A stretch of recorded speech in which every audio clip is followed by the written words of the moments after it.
Hello everyone, I am Jadeley Templado and I will be reading my answers for the assignment and employment. So, on first question, define and explain your understanding of the following terms. A. Labor. So labor refers to the physical and mental effort that, that people contribute to producing goods and services, and it includes all forms of human work, whether manual or intellectual, skilled or unskilled. Labor is a fundamental factor of production and economics and is a critical component of any workforce. B. Labor force. The labor force, also known as the workforce, is the total number of people who are either employed or actively seeking employment.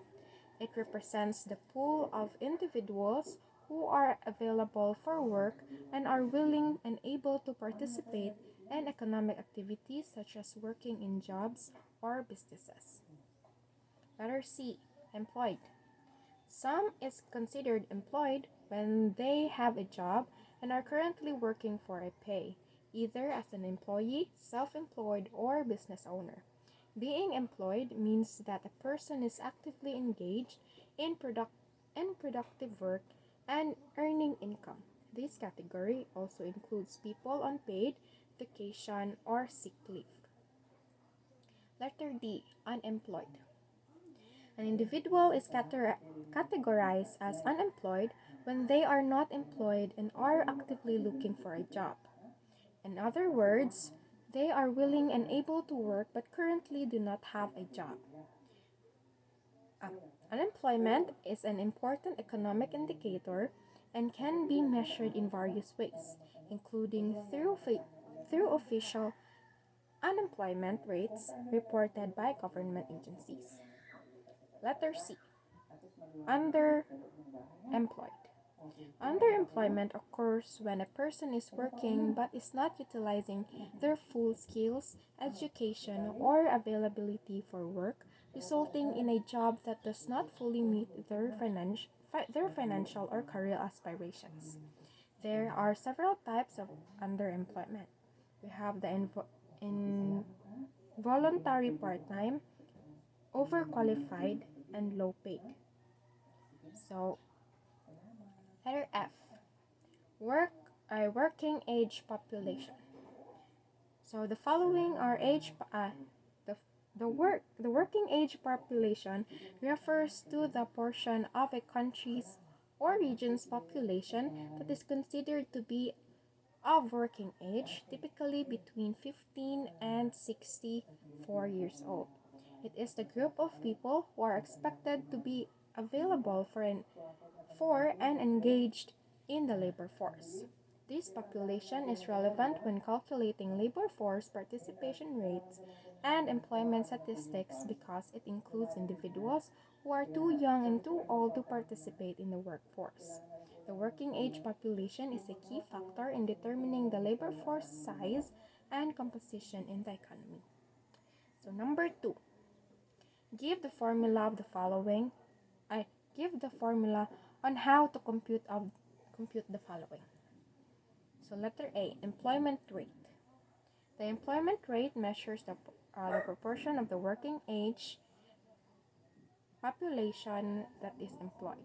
To calculate the employment rate, you can use the formula. Employment rate equals number of employed working age population times 100%. So employment rate is working age population over number of employed people times 100%.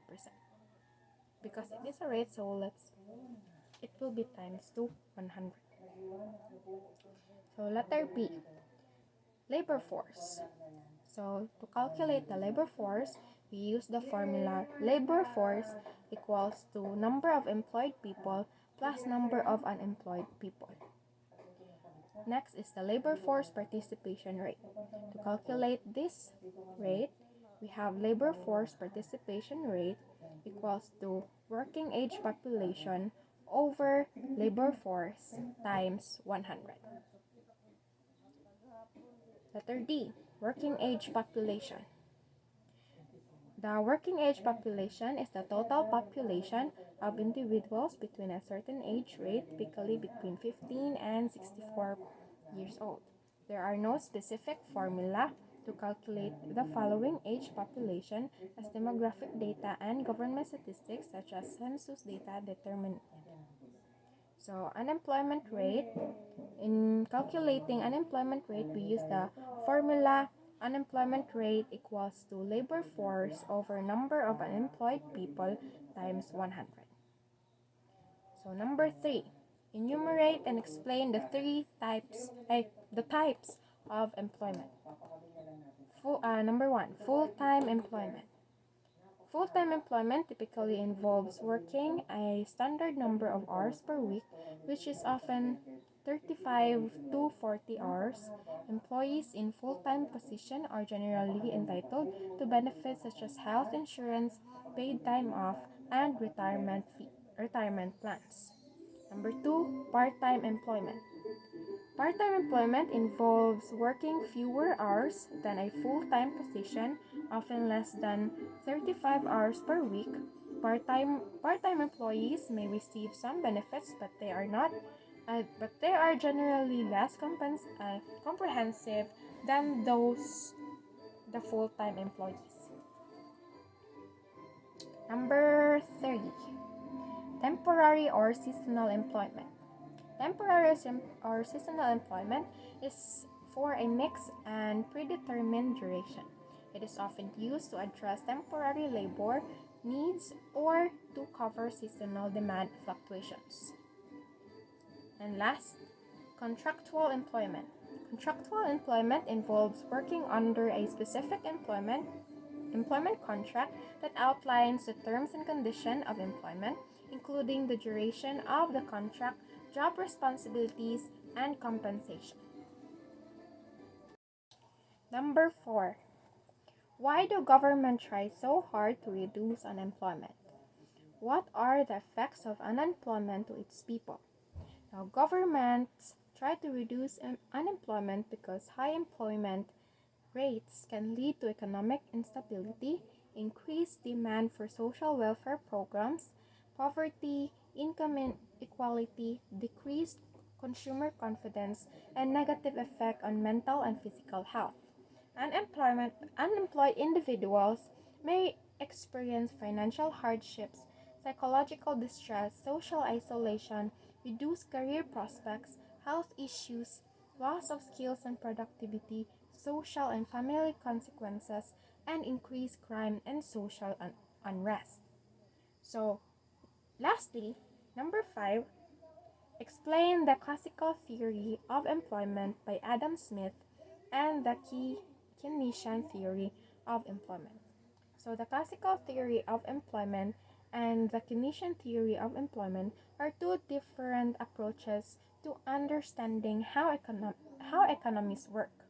So the classical theory focuses on the self-regulation of markets and minimal government intervention, while the Keynesian theory emphasizes the importance of government intervention in regulating the economy. So the two theories have played a significant role in shaping modern economic through thought and government economic policies.